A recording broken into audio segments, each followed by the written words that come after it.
It is 1 o'clock, and we welcome you to the ICD Logic and PACOM Partnership presentation, Seize the Power of Clinical Documentation Guidance While You Learn ICD-10. We're pleased to have the opportunity to provide valuable resources and information to PACOM members and others in solo physician and small group physician practices. PACOM membership provides even more support, but at least these webinars are free to all of you and can be viewed afterwards via our YouTube channel, which is open to the public at youtube.com/PACOM.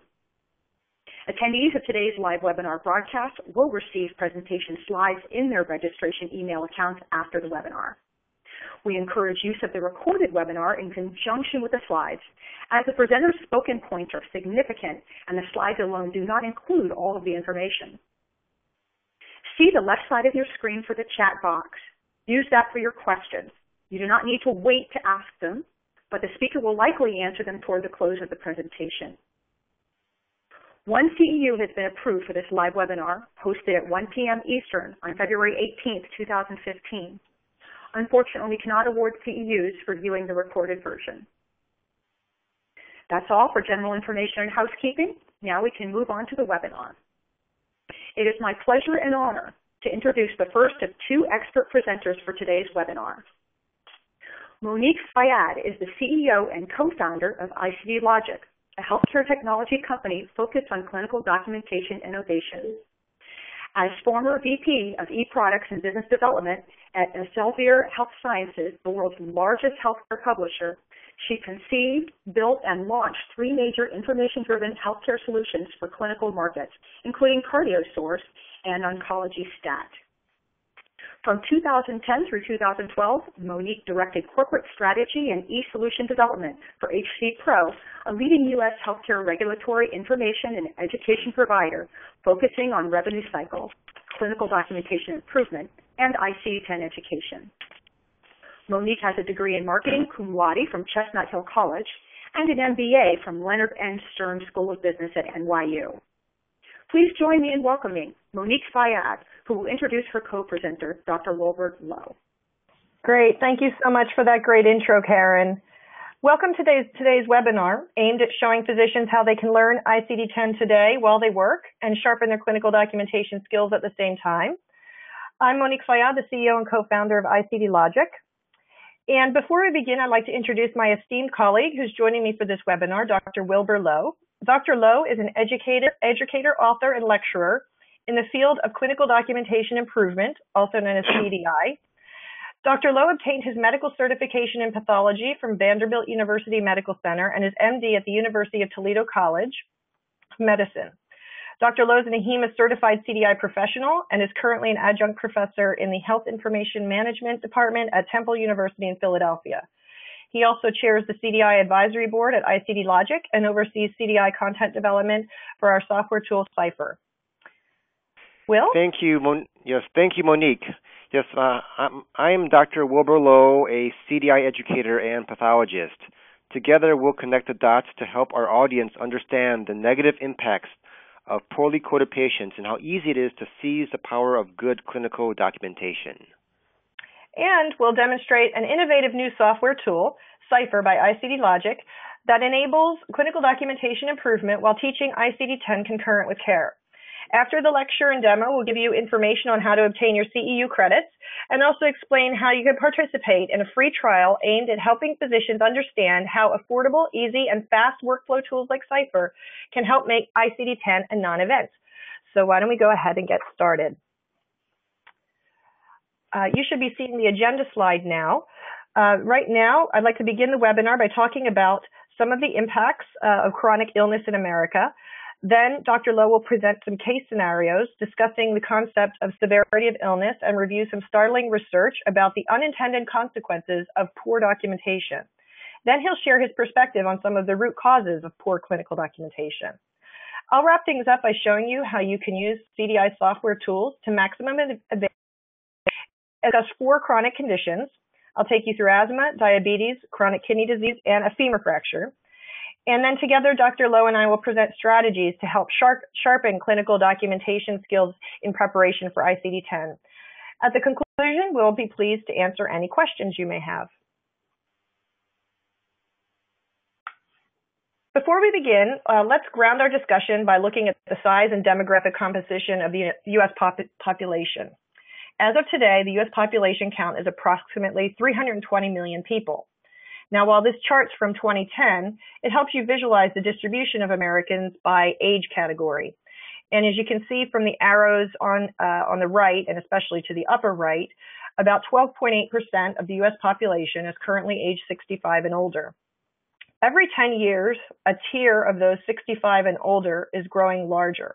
In fact, over the next 15 years, 10,000 baby boomers will turn 65 every day. America clearly has an aging population that's living longer, and it can become a great burden to our healthcare system because multiple chronic conditions are steadily becoming the norm. In addition, poor choices in diet, personal risk behaviors relating to exercise and smoking and drinking are all taking a toll on Americans regardless of their age. Sadly, in 2012, half of all adults had one or more chronic disease and 25% had two or more. 7 of the 10 causes of death, top 10 causes of death in chronic diseases are heart disease and cancer. These two account for 48% of deaths. High rates of obesity in adults and children and the continued prevalence of smoking and drinking are adding to the overall health problems that our nation faces. Comorbidity is defined as a combination of 2 or more chronic conditions in a patient. These conditions may be pathogenically related to each other or coexisting in a single patient independent of each other. What's important to know is that many comorbidities are never documented accurately inside the patient record. So let's talk about how treatment of chronic conditions burdens our healthcare system and how better clinical documentation is essential. Dr. Lowe will begin with a simple case scenario. Yes, thank you, Monique. I want to begin by reviewing some important code sets for ambulatory care services. Coding can be confusing, and when not done properly, clinicians are not fairly reimbursed for their work. It is estimated that last year, physicians left over $1.5 billion unclaimed dollars for services they legitimately provided. The Healthcare Common Procedure Coding System, HCPCS Level 1 codes, are referred to as the CPT-4 codes and are maintained and updated by the American Medical Association, AMA. The HCPCS Level 2 codes are the non-CPT-4 codes and include codes for ambulance services, surgical supplies, durable medical equipment, chemotherapy drugs, vision, and hearing services. You may have heard about CPT. Specifically, it is known as CPT-4, which refers to Current Procedure Terminology, 4th edition, and is used by physicians to report services and procedures performed in the inpatient and outpatient setting, as well as by facilities for outpatient services and procedures. Use of the CPT-4 codes, if linked to the proper ICD-9 or ICD-10 diagnosis codes, will lead to proper reimbursement for services and procedures. The International Classification of Disease, ICD-9, codes both in the 9th and 10th editions are created by the World Health Organization and then modified by each country that adopts them. So ICD-10 in Canada is slightly different than ICD-10 in America. These codes are maintained by the Centers for Medicare and Medicaid Services, CMS, which is one of the 4 cooperating parties for the ICD-9 and ICD-10 code sets. CPT-4 Category 1 codes are known as the permanent codes and include 6 sections: evaluation management, known as EM codes, as well as anesthesia, surgery, radiology, pathology and laboratory, and medicine. I want to discuss the EM codes that are used for the physician's time and expertise. Most of the EM categories and subcategories are further divided into 3 to 5 levels of service. The higher levels correspond to more complex patient encounters. For instance, a Level 1 EM service deals with a problem-focused history and examination with straightforward medical decision-making, such as poison ivy, whereas a Level 5 EM service deals with a comprehensive history and examination with high complexity medical decision-making, such as septic shock with multiple organ failure.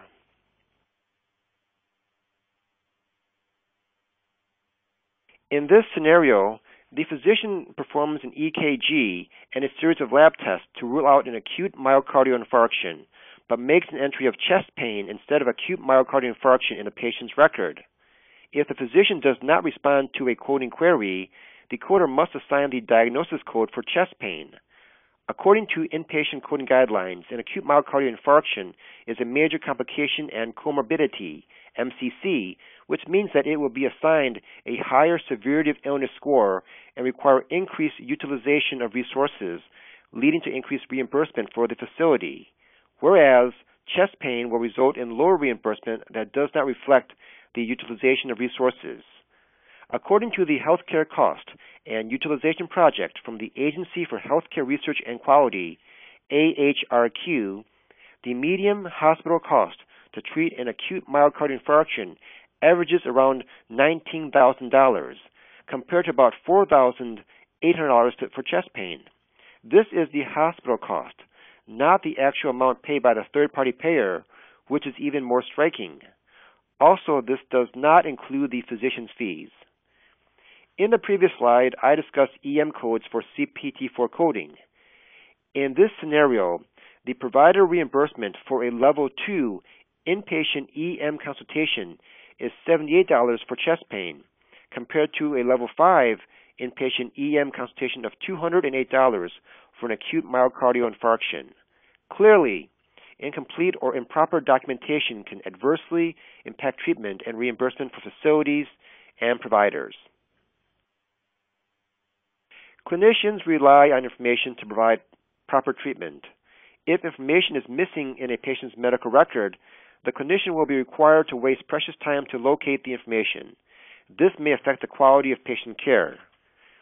A sick patient requires more resources. If a clinician does not properly document the patient's condition, the patient may appear less sick, and the clinician may be questioned as to why resources are being overutilized. The clinical language does not translate directly into the coding vocabulary. Significant gaps exist between the clinician's knowledge of disease processes and the novice coder's ability to navigate through the chart and abstract the proper diagnosis and procedure codes. Disconnects between a clinician and coder may lead to claim denials and audits if the coder inadvertently assigns diagnosis codes that are not linked to the procedure codes. For instance, a clinician performs an angiography to detect a possible pulmonary embolus in the left pulmonary artery, but the patient is also being treated for a urinary tract infection. If the novice coder assumes that the angiography is for the urinary tract infection and does not capture the diagnosis of pulmonary embolus, the insurance claim and payment will be denied. I want to discuss the Resource-Based Relative Value Scale, RBRVS, which is the federal government's payment system for physicians. By creating the RBRVS system, the rates of reimbursement for services of general practitioners for office visits and consultations were increased to rates comparable to specialists. RBRVS is a complex reimbursement concept that classifies physician services based on the setting, the skill and training required to perform the services, the time, and the risk involved. RBRVS is based on the codes listed in CPT-4. The Medicare Physician Provider Fee Schedule formula for RBRVS is based on the RVUs, GPCI, and CF for each CPT-4 code. RVUs, relative value units, are based on physician work, practice expense, and malpractice respectively. GPCI, Geographic Practice Cost Index, is an adjustment for variation due to location. This means that a colonoscopy will be more expensive in San Francisco than in Pittsburgh. CF, Conversion Factor, is a multiplier based on the Sustainable Growth Rate System established by the Centers for Medicare and Medicaid Services.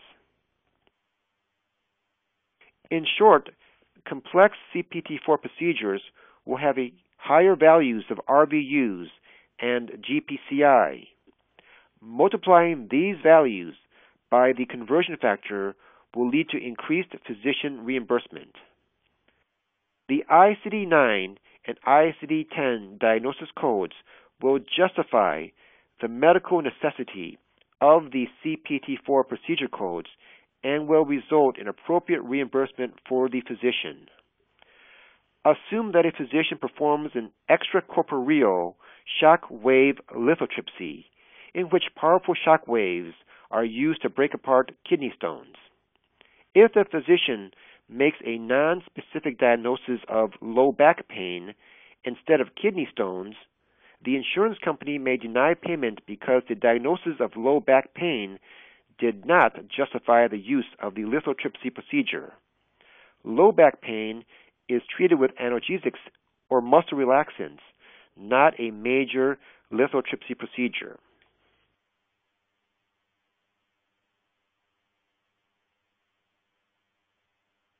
Now, let's switch from the codes to the actual conditions represented by diagnosis codes. In 2010, the Department of Health and Human Services became so alarmed by the prevalence of chronic conditions that it started an initiative to build a 4-part strategic framework to address this issue. As seen in blue font, the third part of the framework involves equipping healthcare providers with tools, information, and other interventions. In 2012, 8 planks were established to support the framework. Plank number 5, integrating MCC, multiple chronic conditions, into clinical practice guidelines, is particularly germane to our discussion and is a challenging task. I want to point out that MCC can stand for multiple chronic conditions as well as for major complications and comorbidities, which relates to inpatient reimbursement. This chart is one of the tools made available through the HHS Multiple Chronic Conditions Initiative. It is part of a Medicare beneficiaries chart book, an interactive website that is frequently updated and allows all providers to follow the progression of chronic conditions at the state and national levels. In this chart, the top 15 chronic conditions are listed by prevalence. It's not a pretty picture. In fact, it's frightening. Medicare currently covers 54 million Americans, so data from 2012 would represent approximately 49 million Americans. And this chart does not represent chronic conditions of the 69 million Medicaid enrollees or of all other Americans under age 65 not insured by Medicare or Medicaid. 6 in 10 Medicare beneficiaries have high blood pressure. That's nearly 30 million people. To put that in perspective, 30 million is about the size of the entire population of Canada. 45% of Medicare beneficiaries have high cholesterol, and 28% of beneficiaries having diabetes is particularly troubling, since it is challenging to treat the complications of diabetes. As beneficiaries age, they suffer from more chronic conditions. Unfortunately, poor choices in diet and exercise early in life lead to problems later in life. I want to focus on the bars enclosed in the red box in the far right column. According to the purple bar, 25% of the beneficiaries over the age of 85 suffer from 6 or more chronic conditions. But as you're about to see in just a few minutes, this data is only as good as the documentation of these conditions in the patient's chart. Evidence is mounting that codes are not assigned for many chronic conditions in the patient's charts, regardless of age. As one might expect, patients with more chronic conditions have a greater chance of being hospitalized. Each column represents the number of chronic conditions from 0 to 1 to 6 or more. Note the purple boxes at the top of each column. On the far right column, 16% of beneficiaries suffering from 6 or more conditions were hospitalized 3 or more times in 1 year. Looking once again at the purple box on the far right column, 27% of the beneficiaries with 6 or more chronic conditions had 3 or more visits to the ER. Healthcare reform has pinpointed hospital readmissions as a key area for improving coordination of care and achieving potential savings. the CMS Hospital Readmissions Reduction Program has selected acute myocardial infarction, heart failure, and pneumonia as target areas for the Medicare population. CMS chose these conditions in part based on their high prevalence and their associated high cost for total admissions and readmissions among Medicare beneficiaries. Next year, CMS will target additional conditions that represent high volume and cost. As you realize, emergency rooms are hectic, and it's very challenging to balance patient care and paperwork. So I suspect that these numbers might be underreported and that the actual number of people with multiple chronic conditions, whether 0 to 1 or 6 or more, is greater in each column shown on this chart. Obviously, healthcare for sicker patients costs more money, so again, it is not surprising that patients with 4 or more chronic conditions represent 37% of the beneficiaries, yet account for 74% of Medicare spending. In 2011, Medicare patients accounted for 56% of all readmissions and cost the taxpayers $4.3 billion in hospital cost. This is staggering. Let's look at another case scenario. This simple dialogue between physician and coder helps illustrate how documentation of comorbidities reflects severity of illness and facilitates proper reimbursement in the inpatient setting. Medicare Severity Diagnosis-Related Groups, MSDRGs, have relative weights corresponding to the severity of illness and the intensity of resource utilization in the hospital. MSDRGs are comprised of 3 tiers: Major Complication and Comorbidity, MCC, Complication and Comorbidity, CC, and No Complication and Comorbidity, non-CC. A MCC will increase the length of hospital stay by several days in at least 75% of the cases.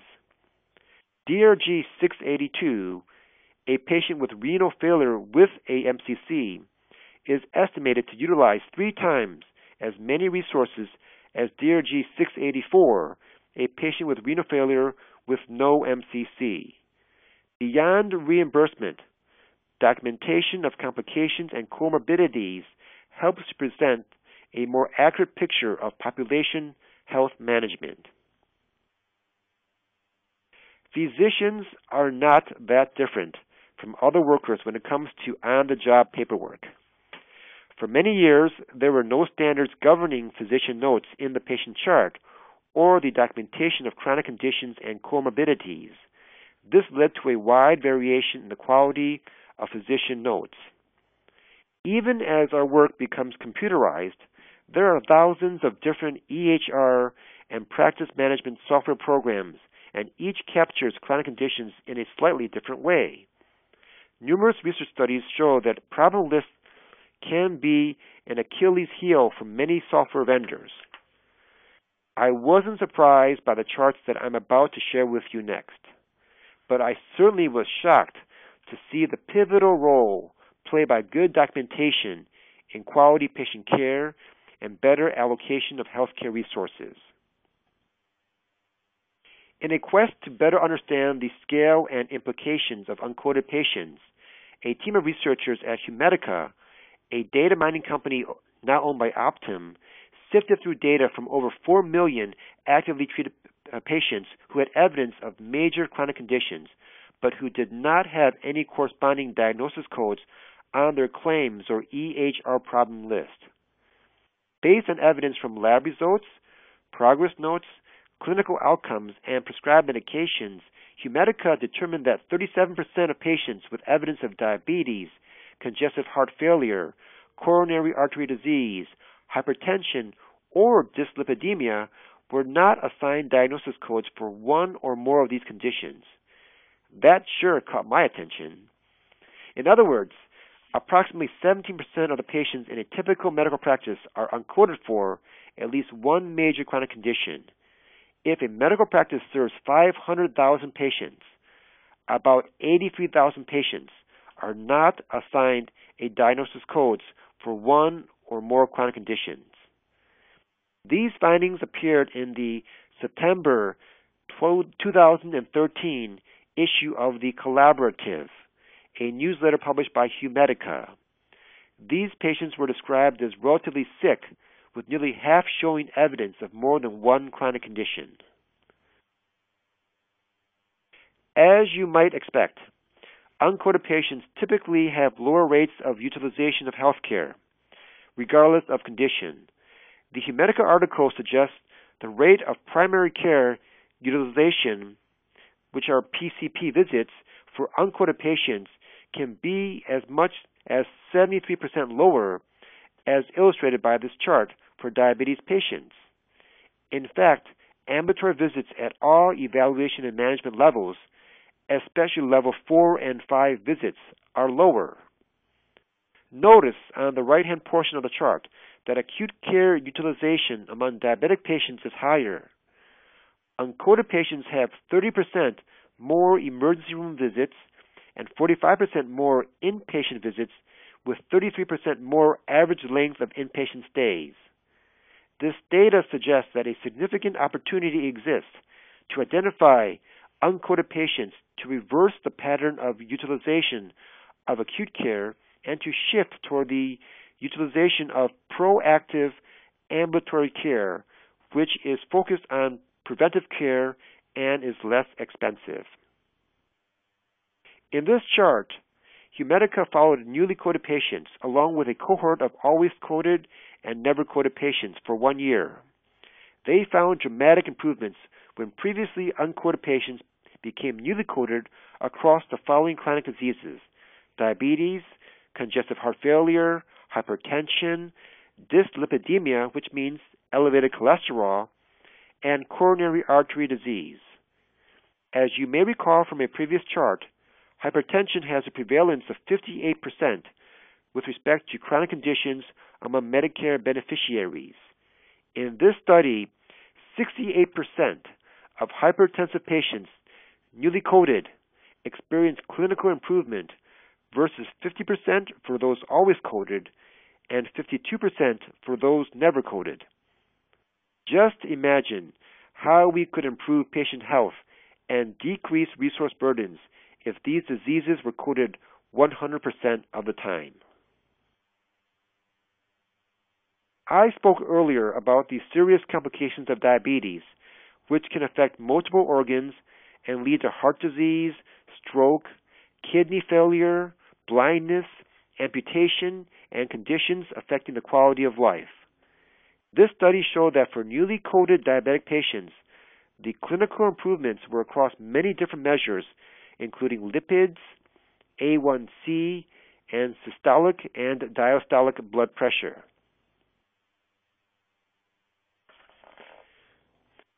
The improvement of the hemoglobin A1C in newly coded diabetic patients was especially significant.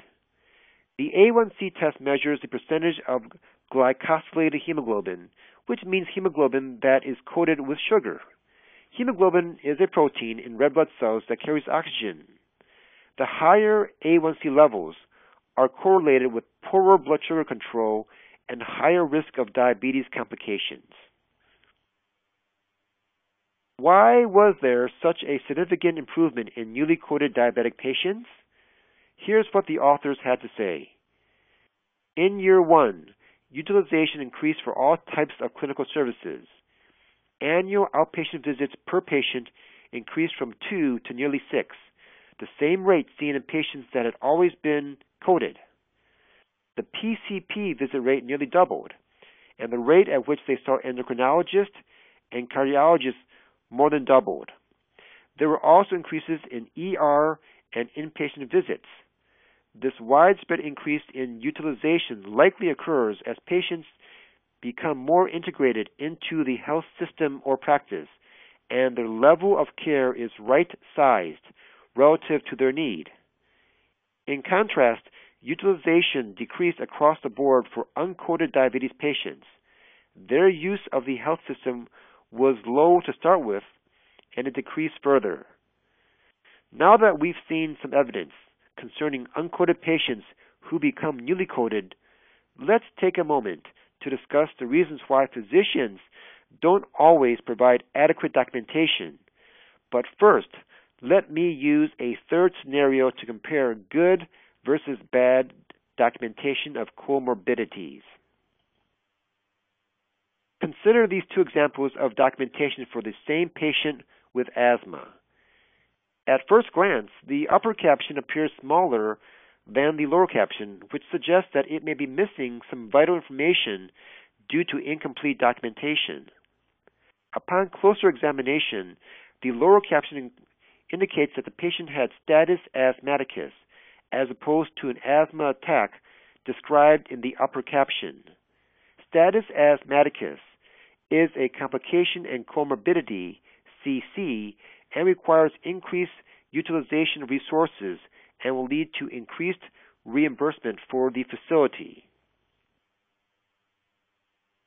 Intellectually, physicians understand the value of documentation, but because physicians do not take courses in documentation and are not formally trained in documentation, physicians approach documentation differently and with various levels of commitment.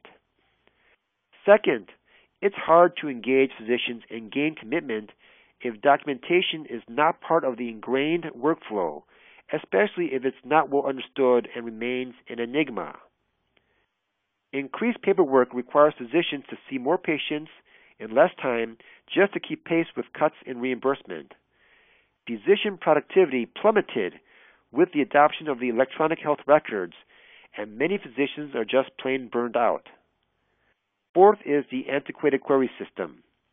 If physicians can have a better understanding of the correlation between proper documentation and coding, the query system would disappear. There are no baseline standards imposed on EHR and practice management systems, and many do not focus on documentation in ICD-9 or ICD-10.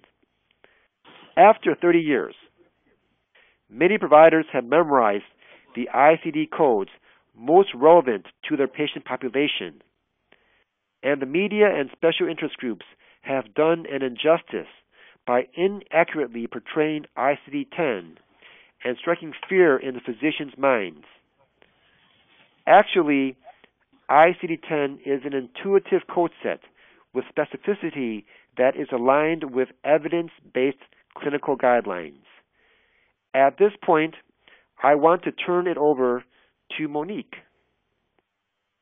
Great. Thank you so much, Dr. Lowe, and thank you for all that great information. Dr. Lowe, one thing I hear frequently from healthcare providers is that the increased documentation to support ICD-10 coding is an unnecessary administrative burden that's going to weigh down the practice. But if we look closer at the types of documentation needed to support proper coding in ICD-10, you can quickly realize that the required documentation is an important part of good patient care. If we look at any of the documentation requirements to support ICD-10 coding listed on the right-hand side of this slide, they're pretty straightforward. And yes, the number of codes is increasing, as you can see by the chart on the left, but for logical and sound clinical care reasons. The red box calls out how ICD-10 requires clinicians to note site specificity and laterality. Just by indicating whether a condition affects a bone, muscle, or organ on the right or left side of the body accounts for 25,000 of the new ICD-10 condition codes. So how difficult or unnecessary is that? Let's take an example here. We'll look at the thigh bone or femur, which is a very large bone in the body and has some very distinct anatomical features. It stands to reason that a fracture of the head or neck of the femur may require different care than a fracture of the shaft. ICD-10 merely asks the orthopedist to explain where the fracture occurred and which leg is affected, right or left. When you think about the number of codes increasing, it's logical to see that documentation of site specificity is just part of practicing good medicine.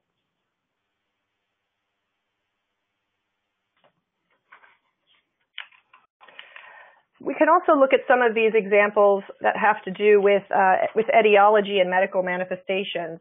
ICD-10 asks the clinician to document other medical conditions and common signs or symptoms. Understanding if something is due to or manifested by can be incredibly helpful for the provision of care and for accurate documentation. And, what about all these crazy things we hear in the news about skis on fire and being bitten by an orca?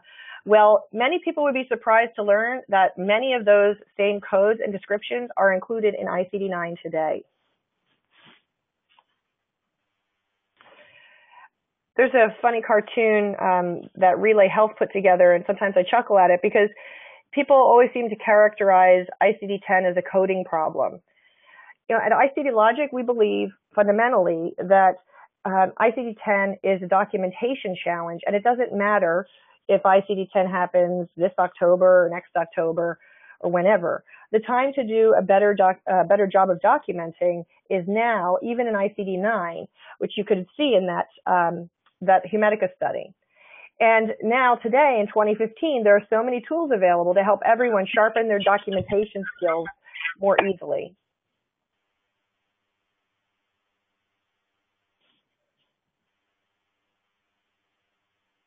I'd like to talk for a minute about a new generation of computer-assisted clinical documentation improvement tools. As you can see, we refer to them as cacti, not the prickly type. These tools can help eliminate the need for expensive training by integrating documentation into the workflow. So they include custom indexes that fix the gaps in the current GEMS mapping programs. And as Dr. Lowe mentioned, many of the current electronic health records ICD-10 solutions or problem lists are doing a poor job of offering clinicians clinical documentation guidance, especially when it comes to identifying important underlying factors and common complications and comorbidities that they need to be thinking about and make sure they document in the record. That's why we're so proud of the system we'd like to show you now. It's called Cipher, and it helps you select a condition, specify according to the new documentation requirements of ICD-10, and guide you to think about additional factors, complications, and comorbidities as you're documenting. Cipher from ICD Logic helps you select a condition, specify according to the new requirements, and document additional factors and complications. In 3 easy steps and less than 30 seconds for most conditions, it helps you generate best-in-class documentation for both ICD-9 and ICD-10. So you can actually use it today while you ramp up for ICD-10 coming in October. I'm going to take just a few minutes to show you how Cipher specifically documents 4 conditions, the 4 conditions listed here. And then Dr. Lowe, after that, Dr. Lowe and I will summarize several ways that you and your practice can help sharpen documentation skills today within your clinical team. So let me just take a moment here, and I'm going to switch over to Cipher. Hopefully this will work smoothly. This is the first time I'm using this presentation platform.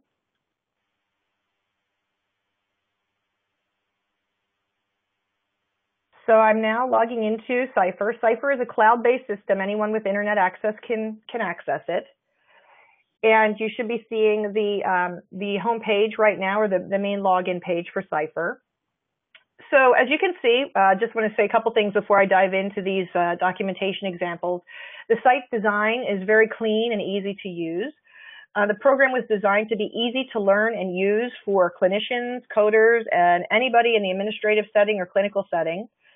I want to explain that Cipher was built with 3 fundamental principles in mind: speed, ease of use, and clinical documentation guidance. And Cipher includes every code and condition in ICD-9 and ICD-10, but it can be customized by specialty in one simple click. So if you see here right now, the program is being customized for cardiology because I've selected my cardiology as my specialty. If I go in and say I'm a family practitioner, these top 50 conditions on the left will customize by that specialty. And you see we have all these specialties loaded right here. So let me go in and begin. I'm going to actually start with asthma. So I can just start typing in my search, like a Google search, and you'll see the results come up quickly. Everything that's in the ICD-9 or ICD-10 code set relative to asthma. And I just click on asthma. Now I'm taken to the next page, which is asking me to provide some specification. And it's actually providing me with details around the new definitions for severity and frequency for asthma. So based on this, I could click on mild persistent. Now it's also asking me to specify if there are any complications or exacerbations. Based on this, I could say if it was true that my patient had acute exacerbation. And last, it's going to ask me if there are any additional factors I should be considering, such as tobacco use or other comorbidities or exposure to tobacco or smoke. So I can say that my patient is a tobacco user, and also the patient has COPD if that is accurate and relevant. I click on Complete Diagnosis, and I'm taken to a summary page. You see we're now in document mode. And you can see here that I'm presented with the detailed ICD-10 condition descriptions for the three conditions and also the tobacco use that I specified. I have my ICD-10 code and my ICD-9 code or codes. In the case of asthma, there are multiple codes because in ICD-9 you have intrinsic or extrinsic. And let me just scroll down quickly here to show you something that really differentiates Cipher from any other products out on the market. We've created a library of clinical documentation improvement monographs or CDI monographs. We currently have over 350 of these monographs covering all the major conditions, and it's an expanding library. And what a monograph is, it's really a summary of the key points you need to know when you're documenting a condition accurately. So what we've provided are documentation tips in ICD-9 or in ICD-10. As I mentioned earlier, you can use the system today for ICD-9, so you want to make sure you're documenting your intrinsic or extrinsic, any type of severity or exacerbations. We list all the common comorbidities, so this is where our CDI experts, either physicians such as Dr. Lowe or other CDI experts, have identified that for certain conditions, these are the most frequent potential complications and comorbidities that may exist. So it's just a reminder that you need to be thinking about these things in order to accurately document your patient and their full picture, their severity of illness. We've included new definitions that may be included with ICD-10. And also some code or regulatory tips and guidance are also incorporated into the system. The ICD-9 codes are here. So as I mentioned earlier, with asthma, you have your intrinsic or extrinsic. So now let me go through and document diabetes. And what I can do here is I can either add to this record, or I can document a new patient. So as we talked about, many patients have multiple complications and conditions. We'll just say add. I want to add this. Now, if I type in diabetes, I can type in diabetes, or again, in a time-saving fashion, if I have a shortcut or an alias, I can type DM2. I click on my DM2, and now you see the program is actually asking me to specify all existing complications from the left, and that if multiple complications exist, I need to document the multiple complications separately. So in this case, let's say that my patient has circulatory complications with their type 2 diabetes. It's going to ask me if there's any gangrene associated with peripheral angiopathy, and I say no, without. And lastly, it's going to ask me for additional factors and comorbidities that I should be thinking about. So the documentation of the long-term insulin use, and also any common comorbidities. Typically, the common comorbidities with diabetic patients are other diabetic comorbidities, although there certainly are others. In this case, we'll just say there's none, complete diagnosis. And you can see that my summary page now, my documentation page, includes those two new codes, the type 2 diabetes without peripheral angiopathy or without gangrene. And then the insulin Z code is on here as well. And if I click on this type 2 diabetes, you can see that the monograph shows up at the bottom for the diabetes, and I can look at the DocuTips as well. And what's important here is also you want to document all complications that are due to the diabetes in your clinical notes. So I'm going to take a look now at the femur fracture, since we talked about femur earlier, and that's all of the injuries and fractures are pretty complicated from a documentation and coding perspective in ICD-10. So I'll say, let's go to a new patient. I could type femur fracture here, or I can also have it on my favorites box to save myself time. Again, always thinking about saving time. So now the screen here for specify looks a little bit different. What the documentation guidance panel is asking you to do is specify using these clinical filters. So if I say, what is the episode? It's my initial episode. What's the laterality? These are all the things you need to be thinking about documenting, but the program just walks you through. It's like having a CDI expert, sitting there, right by your shoulder. the wound class. In this case, you do have to provide some specificity about the wound class. And if you don't know what any of these things are, again, just look at your documentation guidance. We have the Gustilo classification, explanations, and definitions listed along the side. So based on wound class, I could say it's an open grade 1. Is it displaced or non-displaced? Displaced. And in this sense, healing would not be relevant since it's my initial episode. So now what I need to do is to specify the anatomy. Again, the femur is a very large bone. So what part of the bone is broken? We'll say the head and neck.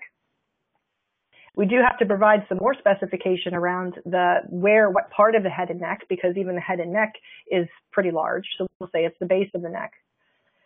And lastly, it's going to ask me for any additional factors. In the case of the injuries, this is where you hear the cause and location codes come into play. So if my state or payer requires me to document the cause and location, I can flag that I need to remind myself to document that. If blood alcohol was involved, you should be, documenting that. And also if any comorbidities were involved. So, blood loss anemia with the fracture, any other bone fractures, if it was car accident or something like that, you'd want to make sure you're documenting all of that as well. In this case, we'll just say complete the diagnosis. So I'm taken to my summary page, and you can see here I have my detailed femur fracture description. I have my 7-digit ICD-10 code, my ICD-9 code. This little icon is, again, just reminding me, look, this is an injury code, so you may have to document your cause and location. And if I forgot to document it or I need to document, I could just add it to my record. I say add. If this person fell, I just type fall. And you can see all the different, reasons for falling. So if they fell off of a ladder and it was the first time they fell off the ladder and there was no fire involved, there we have my fall code. And I can, if I wanted to say they fell in an apartment or a home or on a boat, you can put all of that in here as well. And you just would say add and type in boat or apartment, etc. Everything is included in Cipher, so it makes it really easy for you to just look it up and have it right at your fingertips. So the last example I'm going to do is chronic kidney disease. And let me see here. Let's go to new patient. Okay, again, I could type chronic kidney disease, or I could just type in CKD.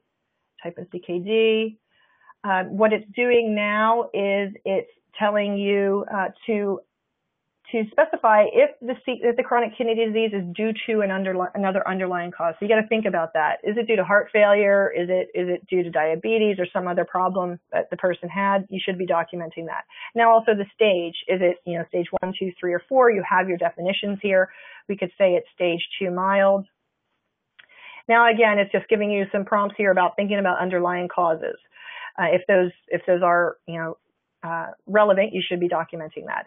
Any additional factors, if there's a transplant and any comorbidities that might be present, you would just click on those and save it. You're taken to your summary page, and here you have your detailed chronic kidney disease stage 2 with your ICD-10 code and your ICD-9 code. And again, you have your monograph down here as well. So that is just a quick overview of how easy and simple and fast Cipher is used and can be used to document and help you document accurately and specifically. And now Dr. Lowe and I are going to take you through and summarize a few ways that you can. I'm going to stop sharing my screen. That you can actually sharpen your documentation skills today and inside your clinical team. So we just need to get back into the slide presentation.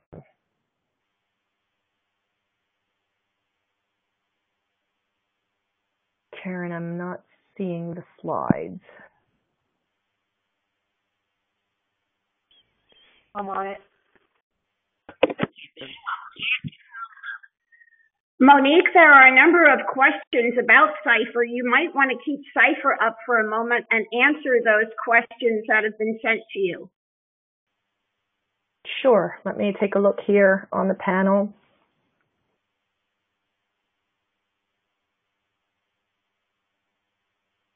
Do you want to, Jackie, can you read me one of these? There are several questions that have come in, so I don't know if there was one specifically that you would like me to address. Yes, I think I can generalize that most of the questions deal with whether or not Cipher interfaces with an EHR, people would like to see whether or not you can put in an I-9 code into the search bar, and they're also curious about the price. Okay, so I'll take all three of those quickly in order. Right now, Cipher is built as a standalone product, so anybody with a web interface or a web browser can access it today. You can go online to our website, icdlogic.com, subscribe, or if you have multiple members of your staff that want to come in, you can subscribe as well, and you get volume discounts. The system was built on an application programming interface, so it can interface directly with EHRs, and we are actually in discussions right now with several leading EHRs about how to have Cipher interface more directly into their problem list and also have it as a reference within the workflow. And secondly, let me see, what was the other question? The price. The price right now, the standard kind of off-the-shelf price that we're offering is $35 a month, but I'll talk about a special price for Paycom members and participants of this call at the end of the presentation. So it's priced to be very affordable. It's meant to be a tool that can be used by everyone, and we can you can again you have the volume discounts. And then lastly, ICD-9 codes. I don't want to switch back to the program a second because I think we're having some technical difficulties when I go back and forth between the program and the slides.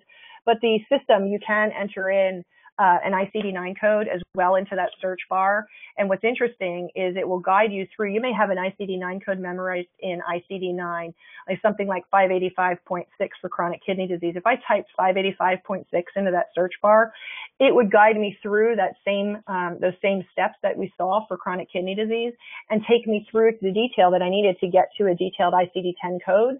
And typically what happens is the ICD-9 code at the end of it is a little bit different than the ICD-9 code that was entered in first because it's more specific.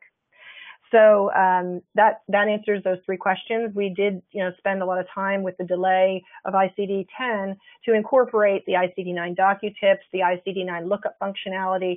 So again, these are all time-saving mechanisms and mechanisms that make the product relevant today for use in your clinical documentation and coding. So why don't we move on here for a moment? Dr. Lowe and I are going to go through a number of ways that we think you can help your staff and your clinical team sharpen their documentation skills today while you're transitioning to documenting for ICD-10. So Will, why don't you go ahead and take that? Yeah, thank you so much, Monique. Let's face it, physicians are trained to make diagnosis, not to assign codes. Physicians should ditch the code books and learn the functional features of ICD-10 as it pertains to the treatment of their patients. And practice managers should focus on some of the emotional drivers that physicians respond to, not really wagging your fingers or preaching, but helping your physicians see that if they improve their clinical documentation, they'll make positive progress in care quality. Don't make it all about the practice, make it about the patient, and also quality scores that the physicians are going to be rated on going forward. Yep. Practice managers should investigate workflow tools that help physicians learn while they work. In addition to Cipher, there are other e-learning tools like Implement HIT and software tools like DocEdge and iDocument. And, taking the time to create a culture inside your practice where you as a practice manager or physician become an ICD-10 or CDI champion, recognized for your leadership skills and, in understanding that good clinical documentation will lead to better patient care. Physicians should use concurrent and retrospective reviews of patient charts as a means to learn from mistakes and to enforce best practices. And let's not forget, there's nothing like peer pressure and competition to cause positive changes to occur. Excuse me. Deep down, we all want to be recognized when we do a good job. So be lavish with your recognition and give lots of shout outs when there's another physician in the practice who's documenting accurately and correctly. Templates are a great way to ensure that documentation is complete and consistent. And you should be getting tools in place now and start pilot testing them. wait until, the summer or September to realize that you aren't prepared for the changeover, because there are a lot of moving parts, and the whole process of clinical documentation is going to require some changes in behavior. So with that, I'd like to announce today we're announcing a free trial for Paycom, a free trial of Cipher. And in exchange, participants will get to use Cipher free of charge. Excuse me, folks, I'm grappling with a cold here. Let me just clear my throat. Why are we offering this to you for free? Well, it's simple. We want all physicians to know about ICD-Logic's affordable ICD-10 tool and how fast and easy it is. And what better way to accomplish this than to have it vetted by your peers? So participation in this free trial is very easy. You just have to attend a Cipher online orientation session, use it for 2 hours within a 2-week time frame, and complete a brief online questionnaire. In exchange for these 3 simple steps, you can use Cipher software free of charge for 6 months following your trial. Now, participation is limited to the first 25 practices that respond to an email that will be sent to your inbox during this webinar. So act now and become one of the first to take advantage of this free trial offer and the 6 months free access to Cipher. For those who don't participate in the trial, we'd like to invite you to our website. Schedule a demo of Cipher, take a deeper look into it, and you can also take advantage of a special offer, a pricing offer that we're offering for all participants of today's webinar. If you purchase or subscribe to Cipher between now and March 31st, and use the code PAYCOM, you can get a Cipher license for $30 a month per user, which turns out to be $60 less than our current annual price. So you do get a discount on the total annual cost.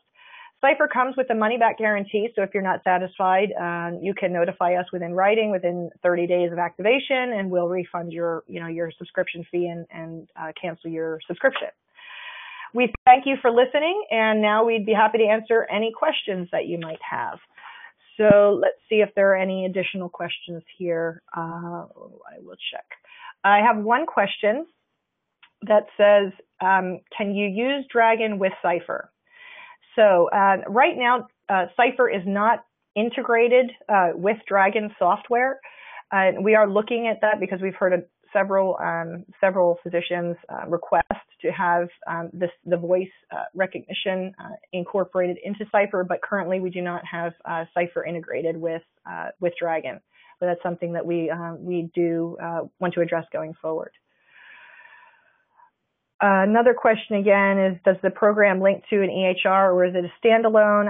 I mentioned that earlier that the program right now you can use without, even if you don't have an EHR, but if you do have an EHR, you can use this as a standalone, or we can develop an interface. If you're part of practice, we can actually have you can link out, do your lookup and search, and then have the resulting codes and details sent back into the specified fields within your EHR. So that's all done through application programming interfaces. Let me see if there are any other questions here.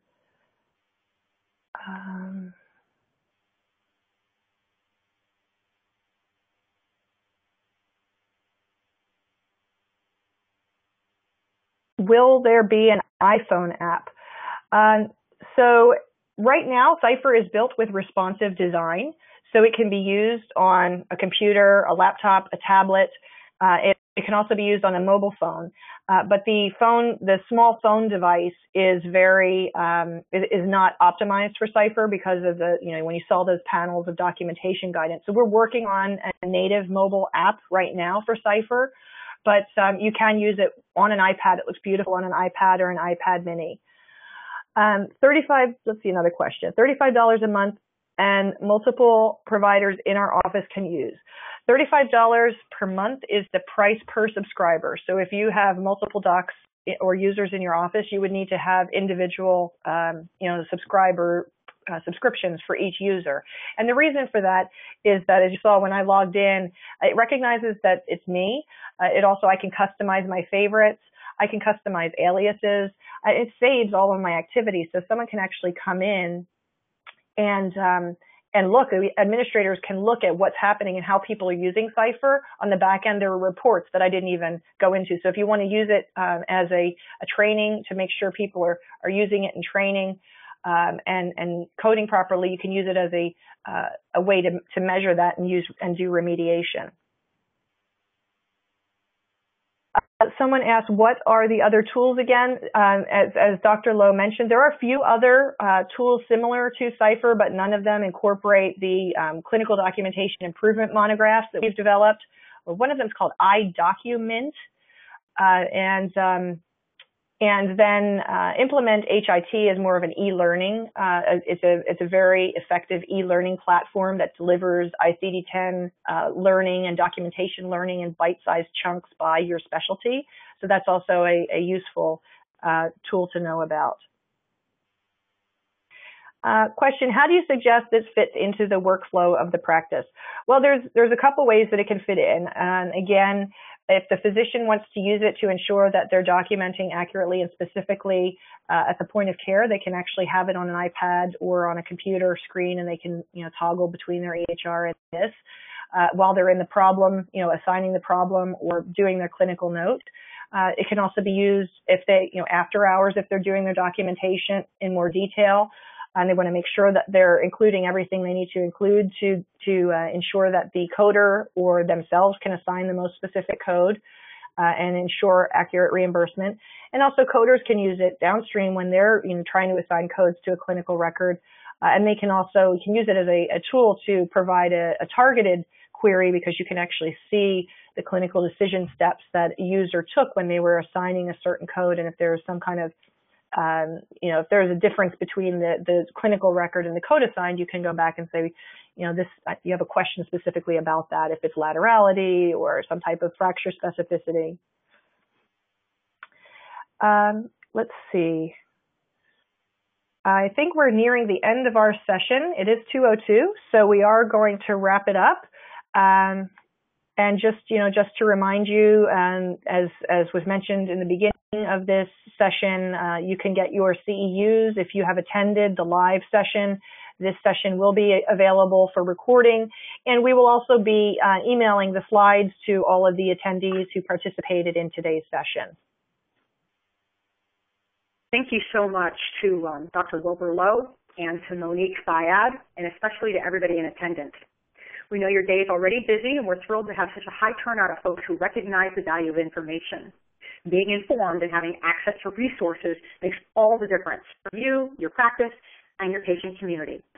And as Monique said, the CEU certificates they'll be available. Send your request to ceu@paycom.com and include your full name with your credentials so that we can just paste that right into the certificate for you. Let's see. Also reference today's meeting, because we actually do quite a few meetings. So say the Cipher meeting or the IC Logic clinical documentation meeting. The recording of this webinar will be on the YouTube channel, youtube.com/paycom by tomorrow morning. If you missed a part or you want to hear it again or you want to share it with your team, share it with your physicians, the recorded video is free and convenient. We'll also email the slides for today's webinar to all of the attendee registration email addresses. And that email will also provide information for those interested in learning more about Cipher and the free trial. Thank you again, and keep sharing knowledge.